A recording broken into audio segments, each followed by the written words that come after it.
On the seventh day of Passover, we celebrate one of the most awe-inspiring moments in our history, the splitting of the Sea of Reeds, when God delivered our ancestors from slavery to freedom, from despair to hope. The sea parted, the Egyptians were vanquished, and the Israelites sang a song of triumph. Yet today I want to turn our attention to a quieter but equally profound moment that followed soon after, at a place called Marah, where the waters were bitter and the people's hearts were at risk of becoming bitter too. Let's first set the scene. It all happened in the last aliyah of this morning's reading. The triumphant song at the sea with voices soaring with gratitude for God's salvation. But the journey doesn't end there. We keep reading until the end of the chapter, a moment that's not as glorious. The Israelites enter the wilderness, and after 3 days without water, they arrive at Marah. Vayavo Marata. They came to Marah. Velo yachlu lishtot mayim mi Marah. And they couldn't drink the water of Marah. Ki marim heim. Because the water was bitter. Al kain kara shma Marah. That is why the place is called Marah. Marah means bitter. You know that from the Seder table where you eat maror. They find water. It's undrinkable, bitter to the taste. The people turn to Moses, not with patience, not with faith, but with complaints. Vayalonu ha'am. The people grumbled on Moses. Lemor ma nishteh. Saying unto him, what shall we drink? Moses, guided by God, casts a piece of wood into the water, and miraculously the water becomes sweet. God then declares, if you listen carefully to the voice of the Lord your God, I will be your healer. Bitterness is not just a taste. My favorite reference to bitterness as a human feeling comes from the book of Ruth. Naomi, after losing her husband and her sons, says, do not call me Naomi anymore. Call me Marah. Call me the bitter one, for the Almighty has dealt very bitterly with me. Here, bitterness is not a taste, but a feeling of deep grief and a sense of divine affliction. Naomi's emotional state is one of despair, a feeling that life has turned sour. The Baal Shem Tov wonders whether the water was what was bitter or whether the people were bitter. Marah, Marah, Marah, Marah. Bitterness is a really heavy burden. It is a spiritual and emotional poison that we carry when life feels unfair, when our hopes are dashed, or when pain lingers like an unwelcome guest. It's a temptation we all face. But I think through this story, the story of the waters of Marah, we have a bit of a path forward, a path of healing and gratitude and trust in God's infinite wisdom. Rabbi Yisachar Frand delves into the spiritual significance of this moment. For him, Marah is definitely not just about physical water. It's a metaphor for the state of the soul. The Israelites had just witnessed the most awesome of miracles, plagues, Exodus, and the seas splitting. Yet at the first sign of hardship, their faith wavered. Marah was a test, not of thirst, but of character. Would the people let disappointment and scarcity turn their hearts bitter, or would they trust that God would provide? The wood that Moses threw was not a chemical fix. It was a divine symbol of transformation. It represented action, faith, and obedience. The lesson of Marah is universal. Life will bring moments of bitterness, times when things don't go as planned, when we feel let down by others, by circumstances, or even by ourselves. The question is, will we let these moments define us? Will we become Mar ourselves, bitter people? Or will we seek the wood, the tools God gives us to sweeten our perspective? I would submit that this is a perfect story for Passover, the holiday of liberation, because true freedom goes beyond physical liberation. To be free is to liberate our hearts from resentment, to choose faith over frustration, and to trust that God can turn even the bitterest moments into opportunities for growth and healing.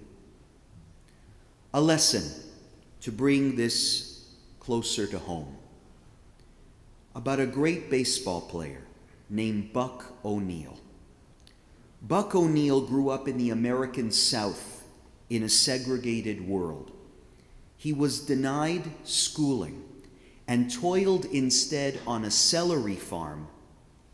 At 17 years old, exhausted, he told his father, "There has to be something better than this."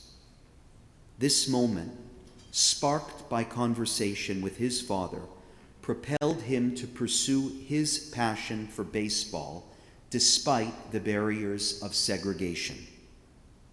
Rather than letting the injustice of his circumstances breed bitterness, O'Neil saw them as motivations to form a better path. He had a mantra. The mantra was, "You're always right on time." I was right on time, he said.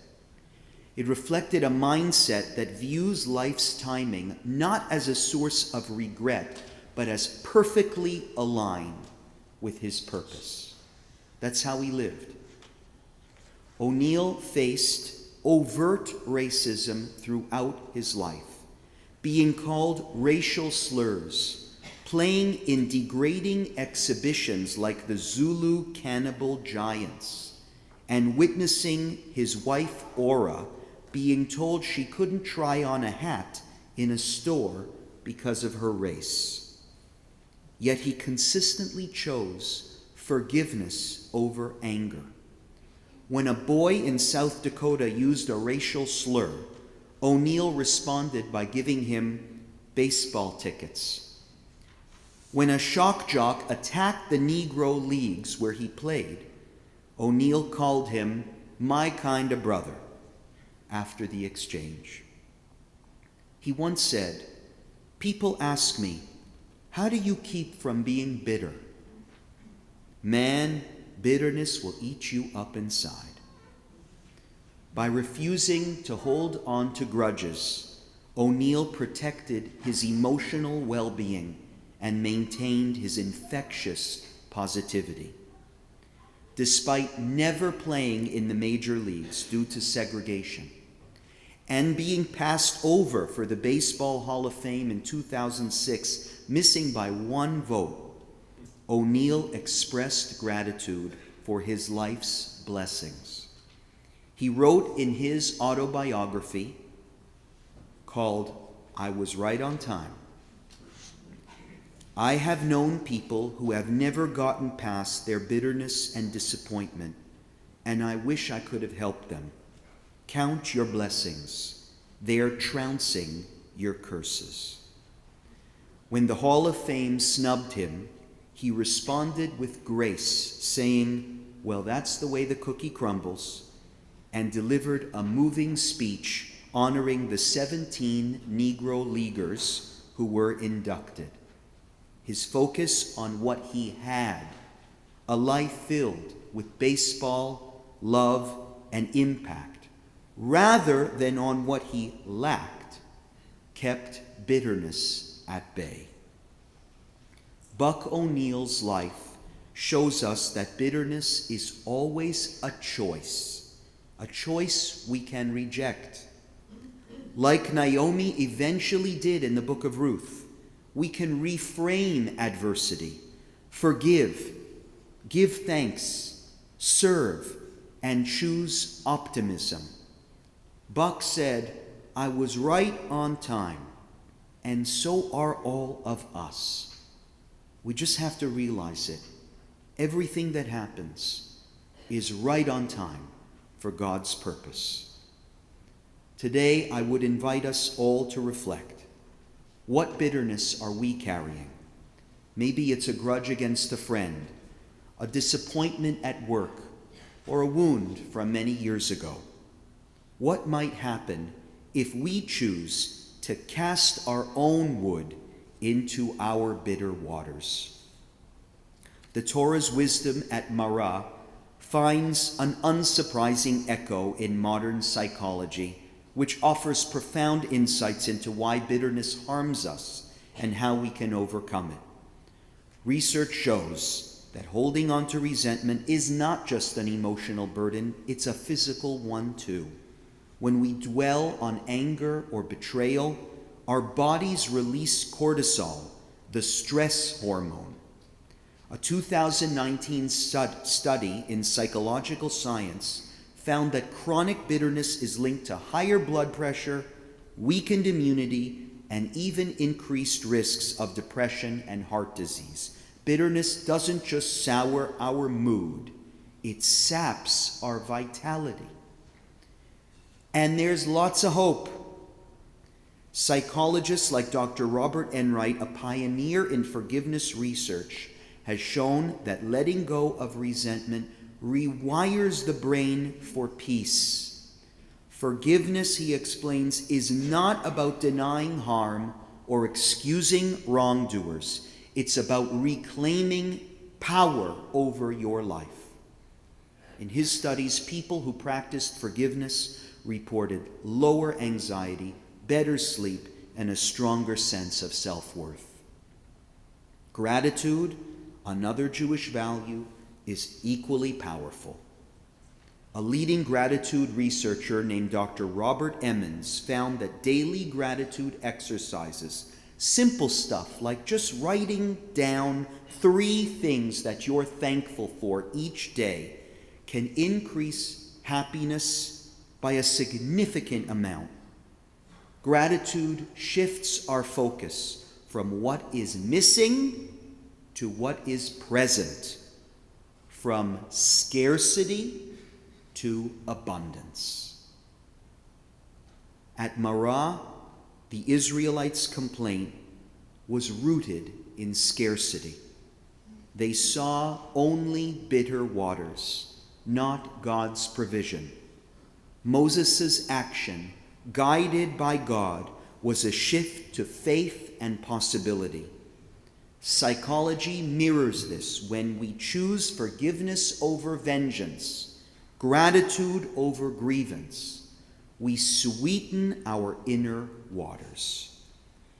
And so I return to a song that I hope you all sang at the table last week, called Dayenu,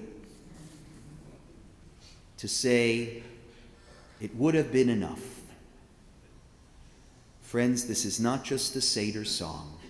It is a mindset towards the world, a wood we cast to transform bitterness into gratitude and blessing. So on this 7th day of Passover, as we celebrate the seas splitting, let us also commit to splitting the bitterness in our hearts as well. True freedom means choosing faith over resentment, hope over despair, and gratitude over grievance. Let's embrace the freedom to choose healing. Let's say Dayenu, not just with our lips, but with our lives, trusting that God is enough, His plan for us is enough, that even this moment, however bitter, is right on time and can lead to redemption. Shabbat Shalom, Chag Sameach.